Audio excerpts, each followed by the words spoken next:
ভাইজান আসসালামু আলাইকুম। বলছি এখন তো আপনারা নলেজ সিটি এসেছেন, আমি দেখতে পাচ্ছি হাজার হাজার মানুষের জনসমুদ্র নেমেছে। দেখতে পাচ্ছি চারিদিকে তো মানুষের ছইলা। ভাইজান তো ওইদিকে বক্তব্য মনোজাত করছে। তো নলেজ সিটি যে আপনারা যে এসেছেন, কি কারণে এসেছেন, কি উদ্দেশ্যে এসেছেন? নলেজ সিটি দেখার জন্য, না 100 বিঘা জায়গাটা দেখার জন্য, না নলেজ সিটি কমপ্লিট হয়েছে ওটা দেখার জন্য, না আর একটা বিল্ডিং হচ্ছে আপনাদের পেছনে সেটা দেখার জন্য, না আব্বাস ভাইজানের ভক্তদের দেখার জন্য, না ভাইজানের বক্তব্য শোনার জন্য, না ভাইজানকে দেখার জন্য? কি কারণে এসেছেন নলেজ সিটিতে? আমরা এসছি ভাইজানকে দেখার জন্য এবং ভাইজানকে ভালোবাসি সেই জন্য এসছি, এবং নলেজ সিটির জন্য এসছি। আমরা সহযোগিতা করতে এসছি, আমরা সব দিক থেকে এসছি। আব্বাস সিদ্দিকী ভাইজান আপনার টান কেন এটা আপনাদের কি কারণে? আমাদের খুব ভালো লাগে, খুব পছন্দের লোক, খুশি ভালো প্রিয় মানুষ নাকি?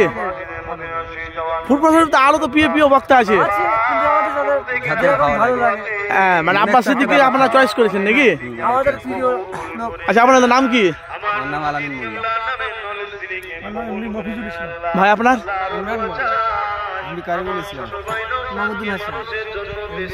আচ্ছা, বাড়ি কোথায় আপনাদের? ভাঙর। ভাঙর। নাম কি? ভাঙর মাঝেরাই।